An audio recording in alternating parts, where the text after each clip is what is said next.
Literally, everyone is going to be mad about this video. Epic Games, the company behind the massively popular Fortnite franchise, just declared battle royale on Apple and Google this week, flagrantly defying both platforms' lockdown in-app payment policies. In retaliation, Apple and Google kicked Fortnite off the App and Play stores, which is pretty much exactly what Epic was waiting for, because they sued instantly. Not for money, not to get back onto the stores, not even to get their own payment options. No, but to get their own store. And yeah, it's just so much drama, so much spin, so much money. And I'm going to explain all of it to you, tell you exactly what's really going on. And I'm going to do it right now. Sponsored by CuriosityStream, now bundled with my streaming service, Nebula. For all the latest in-depth analysis on everything Apple, hit that subscribe button and bell, and then buckle up. Almost exactly 2 years ago this week, back in August of 2018, Epic Games announced they weren't going to be putting Fortnite onto the Google Play Store. No, just hard no.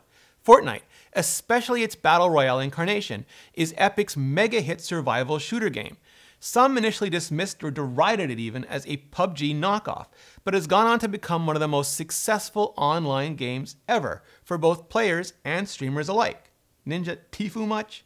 Now, Epic had put Fortnite onto Apple's iPhone App Store because they had no choice, and they'd already made like 15 million no-choice bucks off the in-app purchases, but they had to give Apple 30% of that, and there was no way, just no way their CEO, Tim Sweeney, was going to give Google 30% as well. Not if he could help it, not with sideloading. Blessed sideloading on Android as an option. Epic was confident they didn't need Google, that they could have their launch and eat every V-buck of in-game profit too. So, hold on. Why did they have a problem with Apple and Google taking 30% and not Microsoft, Sony, and Nintendo taking the exact same 30%? Well, Sweeney's answer is that the iPhone and Android are general-purpose computers, while the Xbox, PlayStation, and Switch are not. That the Xbox, PlayStation, and, okay sure, the Switch, hardware is often sold at cost or at a loss, and the big gaming platforms will invest just far more in marketing and partnership with the big game studios. So they're more dependent and deserving of that 30% cut. And that iPhones and Android phones are typically sold at higher margins and just don't help market or partner with the bigger studios anywhere nearly as much. Others, of course, would point out that Xbox, PlayStation, and Switch have web browsers. Some have video conferencing, video and music streaming services, messaging. In other words, apps, and could run pretty much any app or any app store Microsoft, Sony, or Nintendo allowed. The difference between general purpose computers and consoles are largely anachronistic and just arbitrary now. Also, consoles stay on the market for years, forever in technology time, distributing those initial costs more effectively than many phone companies that swap out products like every year or every few. And that most developers aren't big game studios who even get much less benefit from those kinds of marketing and partner pushes, where big game studios do get plastered just all over the front pages of the App Store and Play Store. And that Sony owns a 1.4% stake in Epic, which isn't anywhere nearly as big as Tencent's 40% stake, but isn't nothing. And Nintendo now uses Epic's Unreal Engine, so they have a development partnership beyond most game companies, and that after some initial scuffles, Epic now loves Xbox, whatever that means. For that 30% also, Apple, for example, invests heavily in everything from the Swift language to iOS frameworks to the Xcode development environment beyond the hardware. They also handle hosting and delivery for apps, if not in-app purchases, taxes internationally from the US to Japan and back, which is apparently as complex as it sounds, transaction processing, review, developer relations, and editorial features, which, in some fairness, some developers find super thin, if not opaque or downright hostile. They handle support, even while intermediating the customer relationship, and provide access to just massive customer bases with credit cards and other payment methods on file, who trust and are used to transacting through those stores, trust built on over a decade of transactions, and Google does similar with Android. So the value proposition, the benefits, and the drawbacks are complex and messy to begin with, and just got even more so real quick. Because according to Epic, Google played hardball and pressured Android vendors like OnePlus, maybe LG, not to pre-install the Fortnite launcher on their phones, not if they wanted to stay in Google's good graces. But Samsung did include Fortnite on their phones, starting with the extremely high-profile Galaxy Note 9 launch, both with Epic's installer built in and Fortnite on the Samsung store. So maybe Samsung was just too big to pressure or didn't give a flying floss about any of Google's hardball. Epic also claimed Google uses scary, repetitive pop-ups, conflate sideloading with malware, and launched Play Protect to block it, all to make sideloading basically non-functionable as a realistic, viable alternative. And sideloading on Android is sorta like Gatekeeper on the Mac, where you can choose to install apps outside the official App Store. You just have to click through the warnings about the potential risks. And Android nerds just flat out laughed at the idea of it being difficult or scary in any way. But for mainstream customers, it's legitimately harder to find and more cumbersome and stressful to install apps that way than it is through the Play Store. Either way though, Epic gave up on sideloading and in April of 2020 released Fortnite on the Google Play Store, giving Google 30% of their incredibly lucrative in-app purchases revenue. Now, there's still just a lot to unpack here. Like, why does this all sound so strangely like the plot of an old Sopranos rerun? Well, let's address it with what happened this week. Last Thursday, Epic announced the Fortnite Mega Drop, a permanent 20% discount on all in-game currency, on Xbox, on PlayStation, on Switch, on PC, even on iPhone and Android. The latter two by breaking App Store and Play Store policy and offering alternative payment options, direct credit cards, and PayPal. If you used any of those methods, you saved 20% on V-Bucks. If you felt more comfortable sticking with Apple and Google payments though, well, Epic said you get no savings because Apple and Google collect what they called an exorbitant 30% fee on all payments. Why beef with Apple and Google's 30% and not Xbox's, PlayStation's, or Switch's? Well, again, Epic thinks those are fair given they claim different cost structures. And again, Sony owns part of Epic, Nintendo partners with them, and who even knows what's going on with them and Microsoft these days? Why only 20% savings on V-Bucks for players if Epic is saving 30% on revenue share? They didn't say. Maybe to cover costs for their own transaction processing. Maybe just to increase their own profits. Maybe both. Now, Fortnite is free to play, or freemium, or whatever you want to call a game that you can download and kinda enjoy without spending a dime, but can only really kinda enjoy by spending all your dimes to get just all the stuff faster. It's like surviving on funny tasting water and stale bread versus ordering just all the Big Macs with bun and special sauce as upsells. See, like I've been saying for years now, people won't spend $5 one time upfront for a premium game, but will spend $5 a day, every day, on a freemium game's loot boxes, or to have a better skin than our friends, or just to get back our cars on the track faster, or whatever. Ego and instant gratifications. And the big game companies run psyops at a scale that makes even the big casino companies just drool.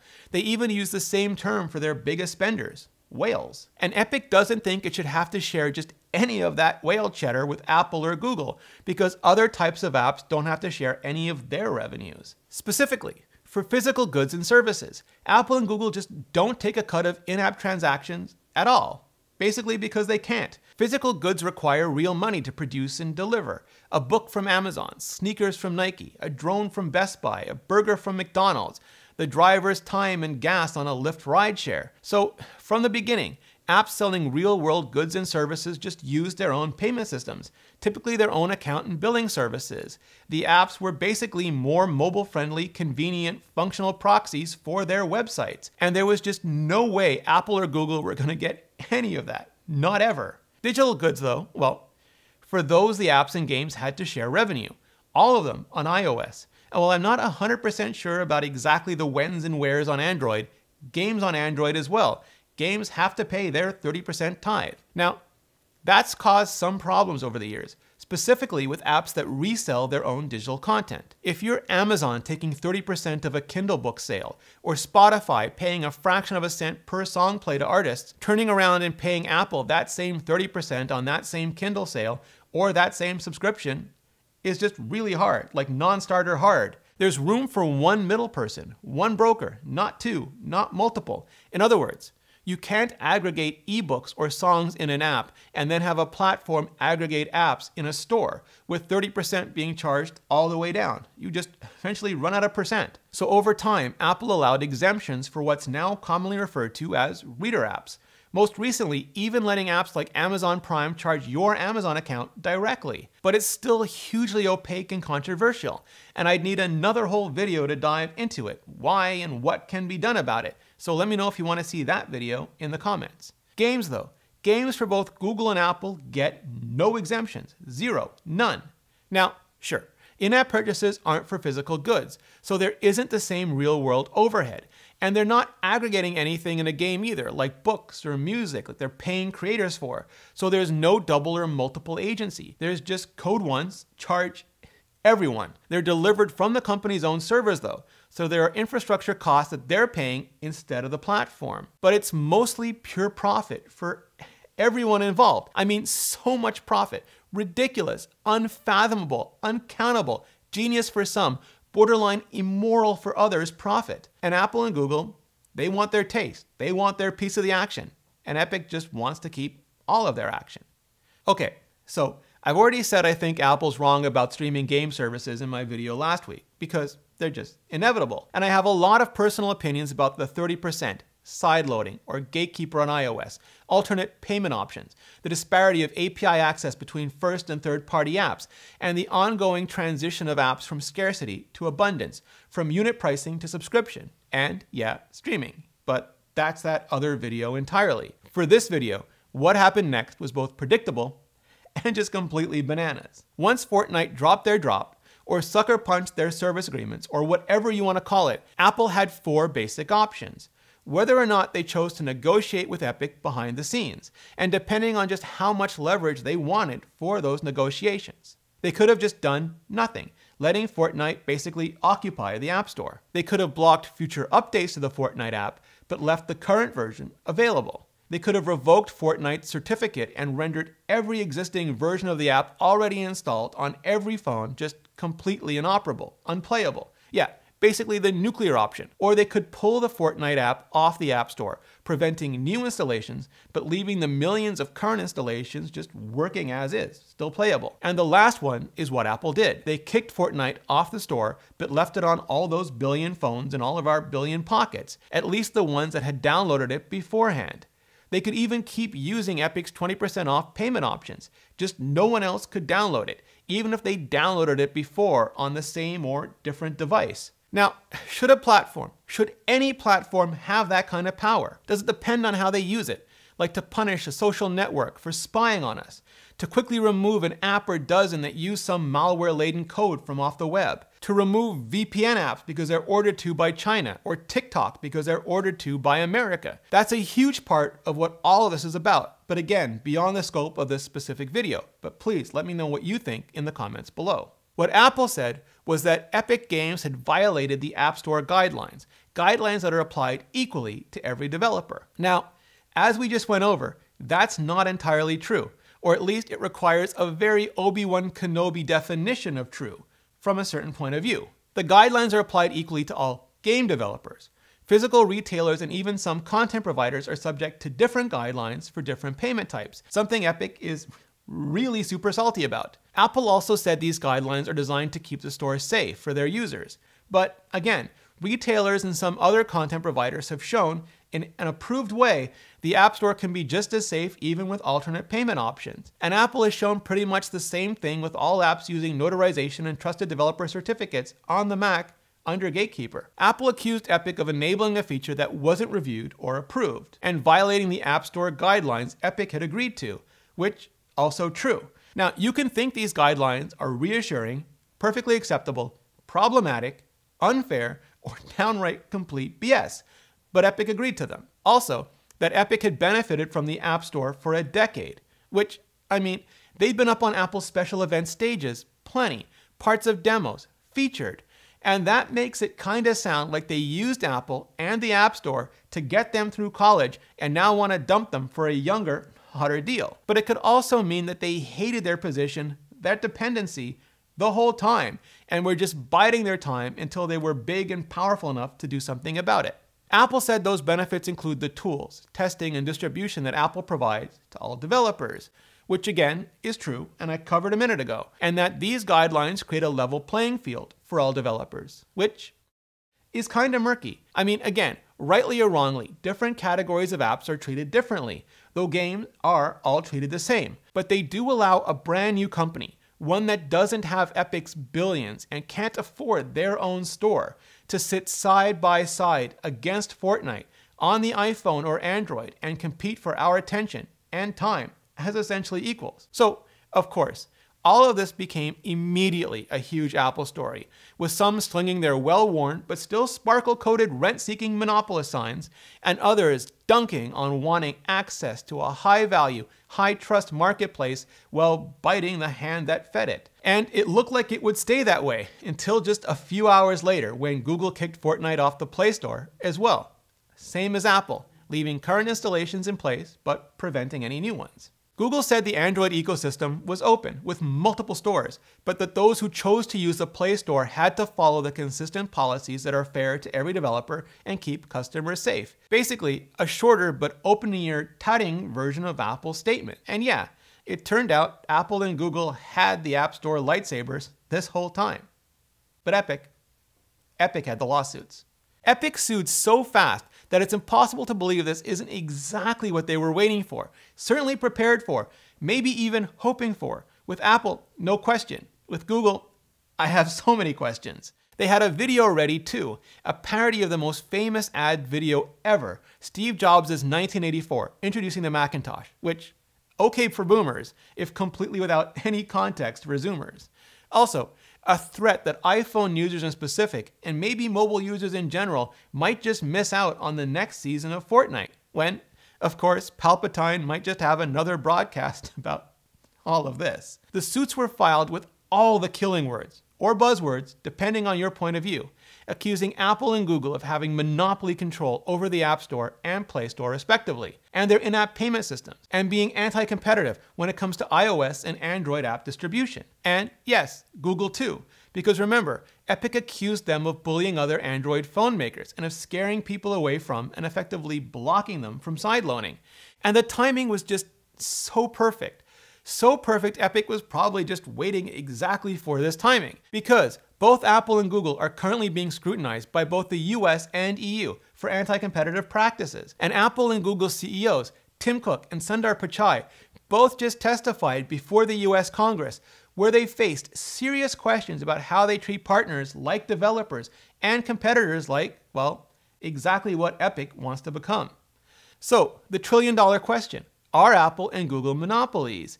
And I'd argue that's really just a distraction, because you can engage in anti-competitive behavior without being a monopoly, and that behavior can be legal or illegal depending on how you engage in that behavior. There are also legal monopolies, including many infrastructure companies, like many cable companies. The US tends to favor lower prices for consumers, so much so they spanked Apple, and hard, over ebook prices, handing Amazon almost 90% of the market as a result. The EU, by contrast, tends to favor more competition, even if it, like with the Microsoft browser ballot, didn't really help Opera, or Sleipnir, or ultimately Firefox, and just handed the internet over to Google's Chrome. So instead of a choice between a half dozen rendering engines, we're now down to basically 2 and a fork, and one of those is on life support. It's also incredibly dependent on who gets to define the market and how they get to define it. Apple has a minority share of mobile operating systems, meaning there are far more Android devices in this world than iPhones. But in the US, they have a majority share amongst US teenagers who just love iMessage, AirDrop, and FaceTime.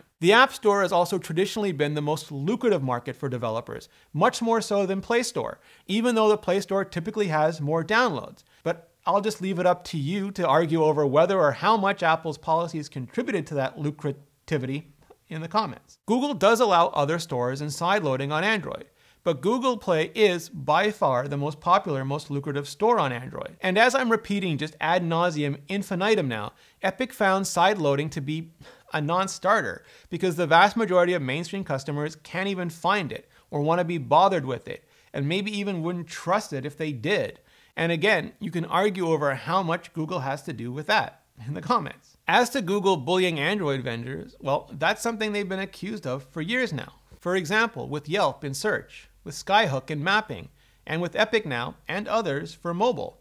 Kravis, Swain, and Moore, the lawyers representing Epic in their suit, are the same ones that represented American Express versus Ohio, and won it all the way to the Supreme Court. The ones that represented Time Warner in the AT&T merger. The ones that most recently represented Qualcomm versus the FTC. So far, winning on appeal. They've usually been on the other side of these types of antitrust cases, but maybe that just means they know where all the attack skeletons are buried. Of course, it's safe to bet Apple and Google have just top-notch in-house and external counsels as well.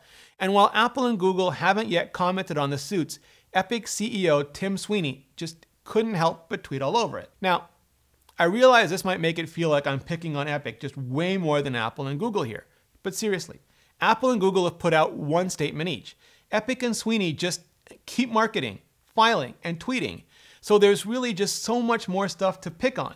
So much more. Sweeney said Epic is fighting for the freedom of people who bought smartphones to install apps from sources of their choosing, the freedom for creators of apps to distribute them as they choose, and the freedom of both groups to do business directly. Though he previously said sideloading on Android was unacceptable due to the nature and number of the steps it took, which Android experts dispute, and which keeps people safe from malware, which was and is a huge problem on PCs that lack warnings, certificates, and other protections, which is the model Epic seems to want. But others would argue that Epic really just wants to collect just all the money without any of the friction, responsibility, or care or consideration for any of the users beyond their money. Sweeney also said we all have rights, and we need to fight to defend our rights against whoever would deny them, even if that means fighting a beloved company like Apple. But of course, not Microsoft, Sony, or Nintendo, because he thinks they're not general-purpose computer makers, but Apple and Google are,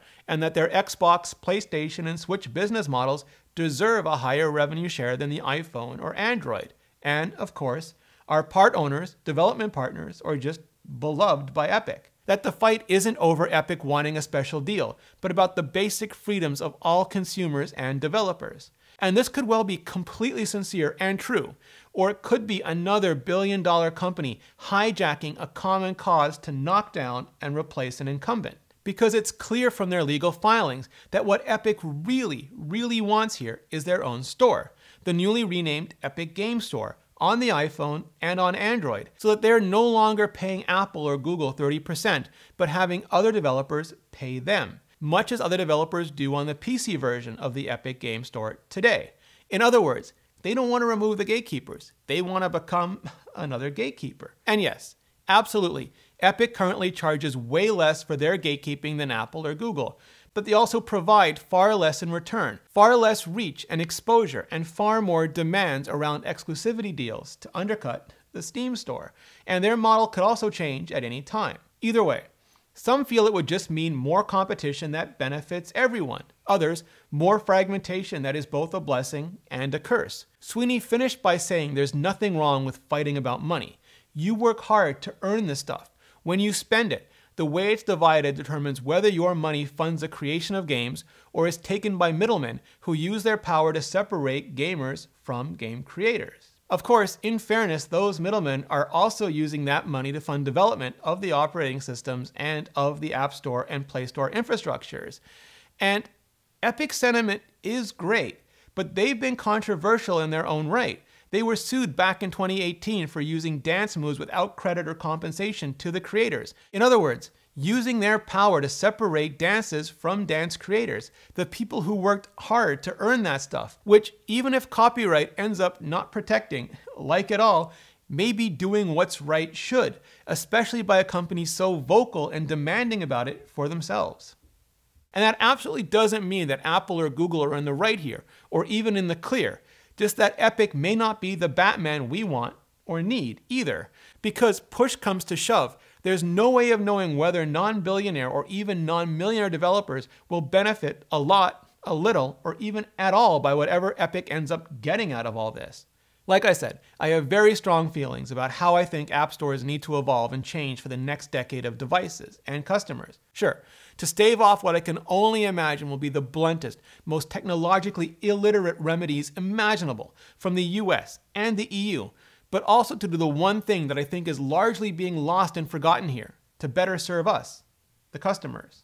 Now, I have a few extra thoughts on all of this and where it might end up, but they're more feels than facts, which means YouTube might just punish me for including them here. Never mind the comment section. So I'll add them to the extended discussion on Nebula, which is why my creator friends and I teamed up to build our own streaming platform to begin with, one where creators don't need to worry about demonetization or the tyranny of a click-through rate, watch time, or the algorithm. It's called Nebula, and we're thrilled to be partnering with CuriosityStream on it. Nebula is a place where creators can do what we do best, create. It's a place where we can both house our content, ad-free, and also experiment with original content and new series that probably wouldn't work at all on YouTube. In fact, if you like this episode, the version I'm putting up on Nebula removes the sponsor read entirely and replaces it with an extended cut that includes my thoughts on where this whole Fortnite mess might just go next. And at least once a week or so, I end up recording sections that just go off the rails, that don't fit with YouTube. But ad-free and extended on Nebula, that's just like the perfect fit. Also, full 45-minute long video versions of the interviews I've done with iJustine, Brian Tong, Walt Mossberg, and more. So what does all this have to do with CuriosityStream? Well, as the go-to source for the best documentaries on the internet, they love educational content and educational creators. And we worked out a deal where, if you sign up for CuriosityStream with the link in the description, not only will you get CuriosityStream, but you'll also get a Nebula subscription as well, for free. And for a limited time, CuriosityStream is offering 26% off all their annual plans. So click the link in the description, or you can go to curiositystream.com/ReneRitchie. It's a great way to support this channel and educational content directly for just $14.79 per year. Just click on the link in the description or go to curiositystream.com/ReneRitchie. Clicking on the link really helps out this channel. Thanks, CuriosityStream. Thanks to all of you for your support. Check out my Apple Analysis playlist for more, and see you next video.